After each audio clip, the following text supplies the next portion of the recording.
زندگی میں نیکیاں تو بہت ہی ہیں، آپ نے حج بھی کیا، عمرہ بھی کیا اور بھی بہت سے معاملات نیکی کے اعتبار سے آپ نے زندگی میں کیے۔ جب قیامت کے دن رب کے حضور حاضر ہوں گے اور رب پوچھے گا تم کیا لائے ہو، تو اللہ کی بارگاہ میں آپ کیا پیش کریں گے؟ یہ تو آپ نے عجیب سوال کر دیا ہے۔ میں یہی بتاؤں گا، میں صرف آصف کھلا ہے۔ ڈاکٹر صاحب نے کوئی ایسا قدم اٹھایا ہو جو آپ کی اجازت کے بغیر ہو اور آپ کی مرضی کے خلاف ہو؟ قتل نہیں، شکایت کا موقع مجھے دیا ہی نہیں۔ ڈاکٹر صاحب سے راضی ہیں؟ بہت راضی ہوں، یہ واقعہ آپ نے یاد کرا دیا۔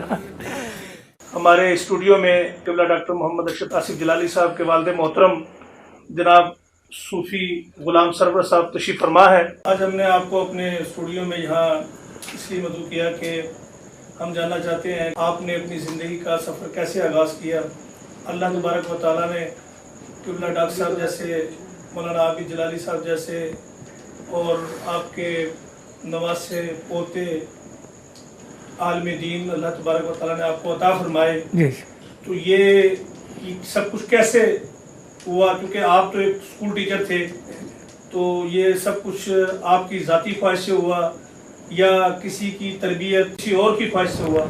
آپ اس میں ارشاد فرمائیں۔ میں اپنے عمر کے آغاز میں ہر وقت نماز کے بعد یہ دعا مانگتا تھا، یا اللہ ایک ایسا بیٹا عطا کر جو حافظ قرآن، نماز پڑھنے کے بعد روزانہ دعا مانگتا تھا۔ ڈاکٹر اشرف صاحب جو ہیں، جو شروع سے مجھے کہتے تھے کہ میں نے درس پڑھنا ہے، میں نے کہا پہلے اسکول پڑھ لو پھر دیکھ جائیں گے۔ پھر اسکول انہوں نے پڑھا، میٹرک میں ہمارے یہاں ہائی اسکول نہیں تھا، وہاں قریب گاؤں ہے چکچاڑی، وہاں انہوں نے اپنی پوری کلاس کو ٹاپ کیا اور بڑے اچھے نمبر سے پاس ہوتے، مارکس دے رہے تھے، کہہ رہے تھے کہ بیٹے کو گورنمنٹ کالج میں لاہور میں داخل کراؤ۔ میں مسکرا کرنا، آپ تو اس کو دال پینے والا نہ بنائیں۔ میں نے کہا بچے کی خواہش یہ ہے، میں کیا کر سکتا ہوں۔ بہرحال جب یہ امتحان دے چکے تو انہوں نے مجھے وہ اصرار کرنا شروع کر دیا کہ اب میں درس میں جاؤں گا۔ میں نے کہا نتیجہ آ لینے دو، نتیجہ آیا، پھر مجھے کہا کہ اب مجھے لے چلو۔ تو میں ان کے اصرار پر ان کو سید جلال الدین شاہ صاحب کے پاس لے، میں نے عرض کی جناب یہ اشرف آصف ہے، یہ درس پڑھنا چاہتا ہے، اس کے لیے آپ ارشاد فرما دیں۔ انہوں نے ایک سورت کا نام لیا کہ یہ سورت کا آپ نے مجھے سنانی ہے۔ تو ڈاکٹر صاحب تمام رات پڑھتے رہے، وہ گھوم کر اپنے چار پائیوں کے گرد صبح یاد کر لی، یا کہ شاہ صاحب کو سنا دی۔ تو شاہ صاحب نے کہا آپ حفظ کریں، حفظ پر لگا دیا۔ تو حفظ آپ کرتے رہے تو آپ کے استاد جو تھے قاری نظر محمد، وہ بڑے سخت قسمت کے استاد تھے، لیکن ان کو سبق بہت زیادہ دیتے تھے۔ میں نے ایک دن جا کر پوچھا، میں نے کہا قاری صاحب آپ اس کو زیادہ پڑھا رہے ہیں، اس کی منظر یاد نہیں ہوگی۔ تو قاری صاحب نے جواب دیا وہ مجھے سبق سنا دیتے ہیں، جو کچھ میں دیتا ہوں وہ سنا دیتے ہیں، میں مجبور سبق دینے پر۔ اور اس طرح انہوں نے پڑھتے پڑھتے 7 ماہ میں قرآن پاک ختم کر لیا۔ تو پہلی دفعہ پہلا مسئلہ ہی انہوں نے ہمارے محلے کا مسئلہ سنایا ہمیں، تو ماشاء اللہ منزل ٹھیک تھی۔ تو وہاں کتنا عرصہ وہ مصلح سنایا انہوں نے؟ پہلے ایک ہی سنایا تھا۔ اس کے بعد ڈاکٹر صاحب نے حفظ کے بعد پھر درس نظامی کی خود خواہش کی یا والدہ صاحبہ کی خواہش یا آپ کی یا پیر صاحب کی؟ ڈاکٹر صاحب نے خود خواہش کی۔ اچھا، تو اس کا آغاز پھر کہاں سے کیا؟ میں شاہ صاحب کے پاس پھر حاضر ہوا نا، تو میں نے کہا جی اس کو آپ اس نے یاد کر لیا قرآن پاک، اس کے لیے اب کیا حکم ہے؟ تو آپ نے ارشاد فرمایا شاہ صاحب نے کہ یہ کتابیں پڑھیں۔ تو کتابیں پڑھنے سے پہلے وہ ویسے یہ مجھ سے اصرار کرتے تھے کہ میں اب اس درس میں نہیں پڑھوں گا۔ تو میں کہتا ہوں میں شاہ صاحب کا درس چھوڑ کر کو کہاں بھیجوں؟ شاہ صاحب نے مہربانی فرما کر، جب میں نے یہ بات کی ابھی میں نے اپنی زبان سے نہیں نکالی تھی کہ اس کو کہاں پڑھایا جائے، انہوں نے فرمایا اس کے لیے پابندی نہیں ہے، اشرف آصف کے لیے جتنا چاہے پڑھتا جائے، استاد اس کو پڑھائیں گے۔ تو آپ پڑھتے گئے، پھر اس طرح کتابیں جلدی ختم کر لی۔ دورہ حدیث شریف بھی وہیں کیا تھا انہوں نے؟ یہ دورہ حدیث بھی اس کے بعد ان کا جو اگلے تعلیمی مراحل ہے جی وہ انہوں نے وہیں سے کیے یا کسی اور جگہ تعلیم حاصل کرنے کے لیے تشریف لے گئے تھے؟ وہیں سے کی سارا دورہ بھی وہیں ختم کیا. جب بغداد سے تشریف لے گئے تو وہ کب تشریف لے گئے تھے؟ میرا گھر 93 سے 1993 بدریہ اپنا نورانی صاحب مہربانی فرمائی تو نا تو بھیج دیتے.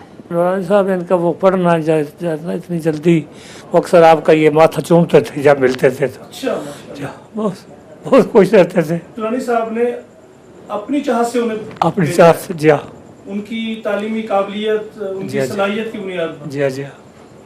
تو پیر جلال الدین شاہ صاحب رحمۃ اللہ علیہ اور پیر مظہر کریم شاہ صاحب کا ڈاکٹر صاحب کے ساتھ کیسا رویہ تھا بحیثیت شاگرد؟ جی ہاں بڑا مشفقانہ سے. اکثر ہم نے سنا ہے کہ آپ ایک خواب سناتے ہیں مولانا عبد الباری صاحب کا. جی جی. وہ ہمارے ناظرین کو بھی بتائیں وہ کیا خواب ہے؟ وہ خواب ہے کہ جب یہ ڈاکٹر صاحب جس دن پیدا ہوئے عصر کا ٹائم تھا عصر کے بعد تو وہ مولانا عبد الباری صاحب رکن گئے ہوتے گاؤں ہے رکن تو وہاں انہوں نے خواب میں دیکھا کہ چاند ہمارے گھر پہ چڑھا ہے. چاند چڑھا ہے. جب صبح دوڑتے دوڑتے ہمارے گھر آ گئے وہ یہی دیکھا یہی بات تھی. میں مولانا کیا دیکھا رات کو چاند دیکھا تو یہی تھا.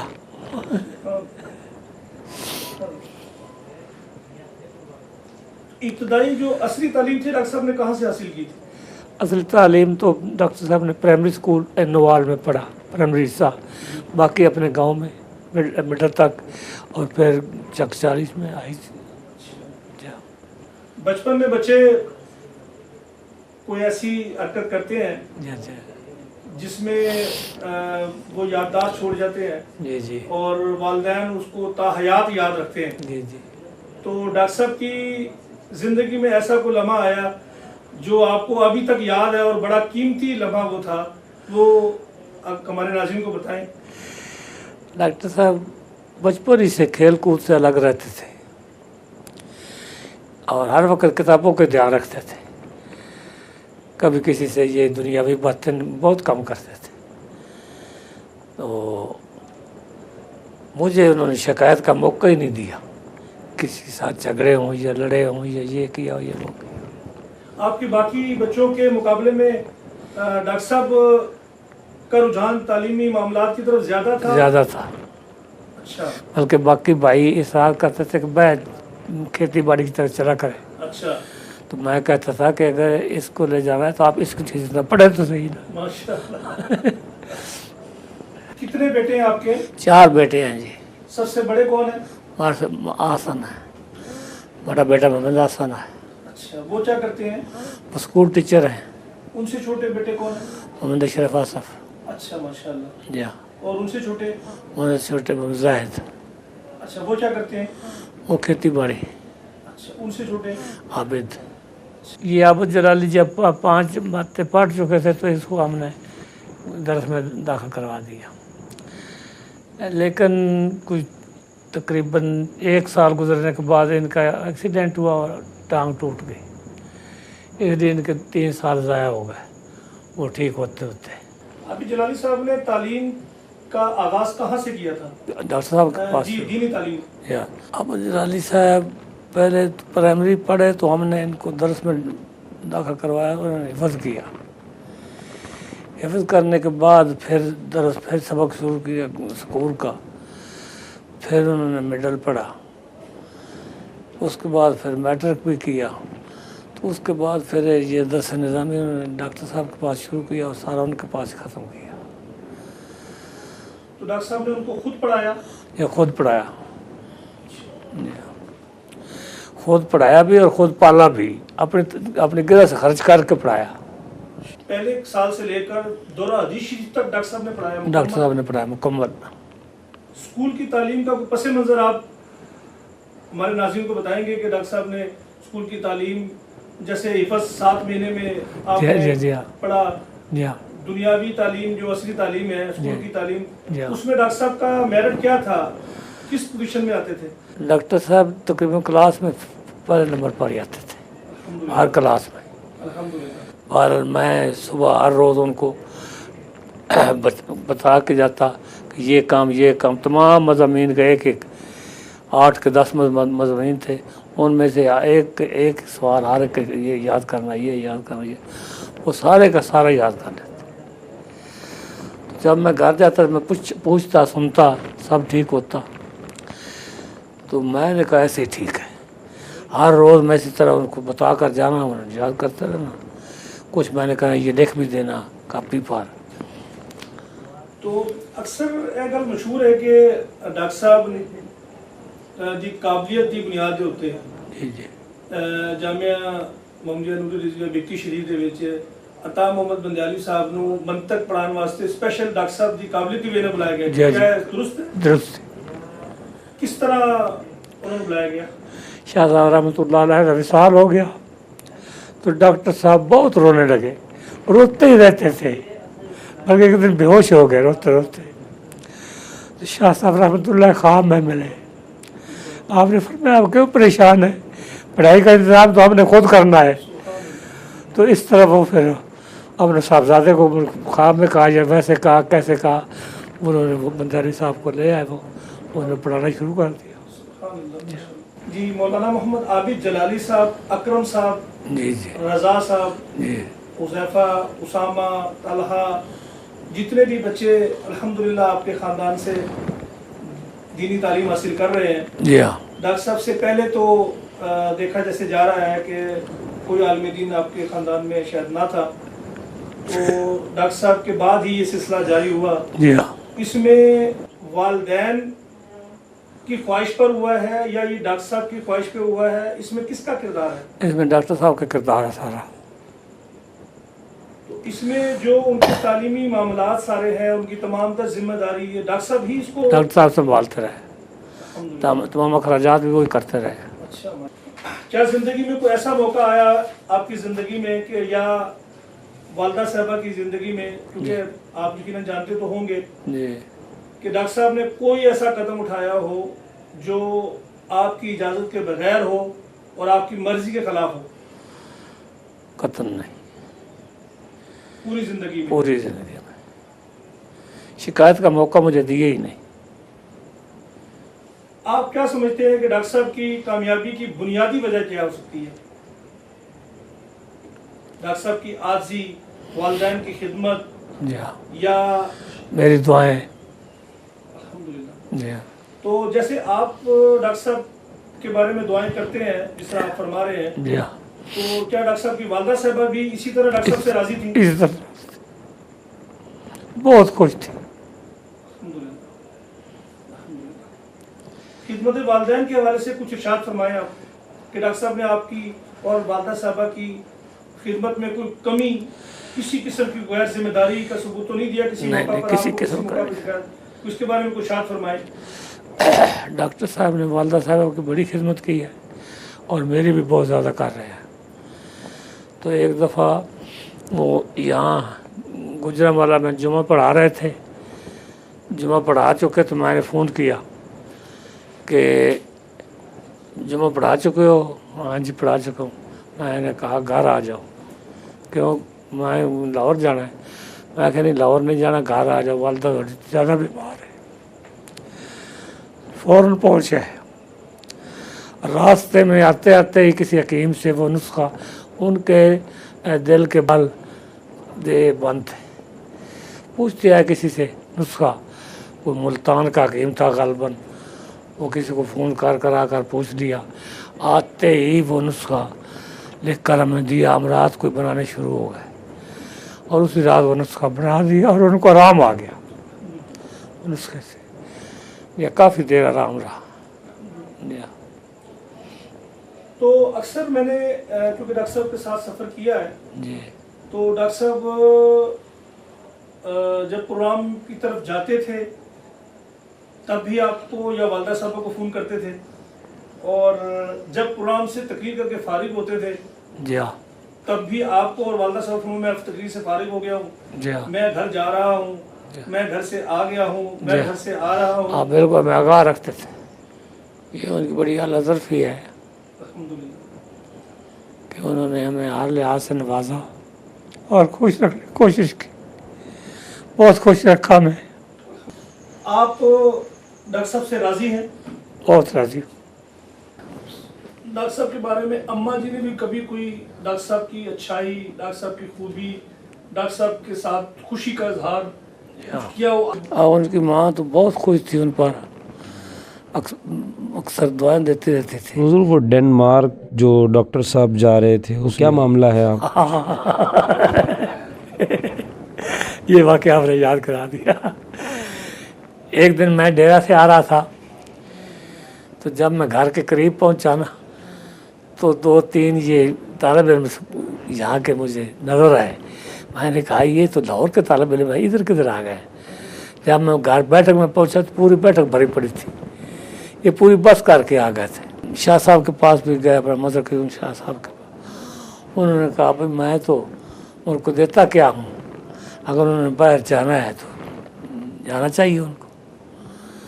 یہ جب میرے پاس آئے نا تو میں نے کہا بھائی، خاص طور کہ ان کی بات جو تھی نا، جی ہم یہ اردو ہی بولتے تھے اس وقت، میرے ساتھ بھی اردو ہی بولتے رہے۔ ان کی بات سے میں بڑا متاثر ہوا۔ انہوں نے کہا جی ہم کدھر جائیں گے، ہم غریب ہیں، وہاں سے آئے ہیں، ملتان سے آئے ہیں، ادھر سے آئے ہیں، ہم تو اسکول چھوڑ جائیں گے، درس چھوڑ جائیں گے، کدھر جائیں گے؟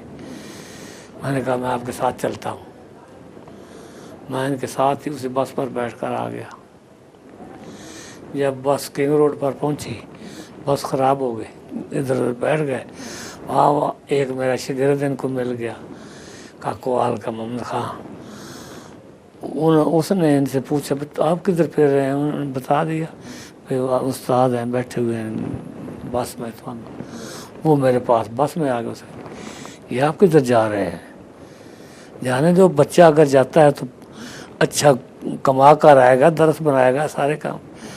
میں کہا نہیں یہ بات نہیں ہے، بات یہ ہے کہ یہ اتنے عالم جو ہے نا، یہ پھر گمراہ ہو جائیں گے، بے دین ہو جائیں گے، ان کو پڑھانا بڑا کام ہے۔ بہرحال میں ان کے ساتھ آ گیا۔ میں آتے ہی ڈاکٹر صاحب کو کہنا شروع کر دیا وہ جو آپ کا ویزا آیا ہوا ہے اس کو چھوڑ دو، نہیں جانا۔ ٹھیک ہے میں نہیں جاتا۔ اسی وقت مان گئے، چون چرا کی ہی نہیں۔ انہوں نے کہا ٹھیک ہے میں نہیں جاتا۔ ڈاکٹر صاحب کی جو دینی خدمات ہیں، عقیدہ توحید سیمینار، تحفظ ناموس رسالت سیمینار، جی دیگر جو سیمینارز ہیں، جی ہاں، اس کو آپ کس طرح سے دیکھتے ہیں؟ ڈاکٹر صاحب کی دینی خدمات کے بارے میں آپ کیا اشارت فرمائیں گے؟ ڈاکٹر صاحب کی دینی خدمات بہت زیادہ ہیں اللہ تعالیٰ کے فضل و کرم سے۔ بالخصوص یہ جو ہے کہ یہ ہے نا آپ نے سیمینار عقیدت توحید سیمینار کی ہے نا، اس سے تو ہمیں بھی بہت روشنی ملی ہے اللہ تعالیٰ کے فضل سے۔ پہلے تو ہم صرف معمولی سا مسئلہ سمجھتے تھے کہ نبی پاک صلی اللہ تعالیٰ علیہ وسلم کے بارے میں جو کہا جاءکم من اللہ نور و کتاب و مبین، اس طرح تک کہتا تھا۔ یہ اتنا فرق ہی نہیں تھا کہ یہ کہاں تک بات پہنچتی ہے۔ ڈاکٹر صاحب نے اس کو دودھ کا دودھ اور پانی کا پانی کر دیا، ماشاء اللہ۔ جی اس میں ناموس رسالت صلی اللہ علیہ وسلم سیمینار، جو طاہر القادری کا رد اور دیگر جو ڈاکٹر صاحب سیمینار کیا، غازی صاحب کی تحریک جو چلی، جی ہاں، اس کو آپ کس طرح سے دیکھتے ہیں؟ غازی صاحب کی تحریک میں تو ڈاکٹر صاحب نے بہت حصہ لیا، بہت کام کیا۔ غازی صاحب کو پھانسی پر لٹکا دیا گیا تو وہ بہت مایوس ہوئے، بہت روتے تھے شکر سے۔ اور پھر وہ چلے گئے، وہ لے کر ڈی چوک میں کافی علماء ساتھ تھے۔ بہرحال وہ بھی واقعہ بڑا سخت قسم کا ہے۔ غازی صاحب کی شہادت کے موقع پر یا ڈی چوک پہ جانے پر والدہ صاحبہ یا آپ کی طرف سے کچھ اس میں ڈاکٹر صاحب کو کچھ آپ نے کہا کسی موضوع پر، یا ڈاکٹر صاحب نے کچھ آپ سے اظہار کیا ہو کسی معاملے میں بھی؟ نہیں، میں نے کچھ نہیں کہا تھا، جو وہ کرتے رہتے ٹھیک کر رہے ہیں۔ ڈاکٹر صاحب کی زندگی کو کچھ معاملات کے اعتبار سے خطرہ تھا، اس وقت آپ کا رد عمل کیا تھا؟ بہت زندگی کا خطرہ تو تھا ہی، دیکھ رہا تھا میں بھی۔ بہرحال وہ چل رہے تھے، میں سمجھتا بہتر کر رہے ہیں کام، جو اچھا ہے، چلو جو تکلیف آئے گی کسی موڑ پہ ایسا نہیں لگا کہ یہاں میرے بیٹے کی جان چلی جائے گی، میں اس کو منع کروں؟ کسی موڑ پر ابھی آپ کبھی ایسا محسوس ہوا ہو یا آپ نے سوچا ہو؟ نہیں سوچا۔ سنی کا سچ اور رافضی کا جھوٹ جو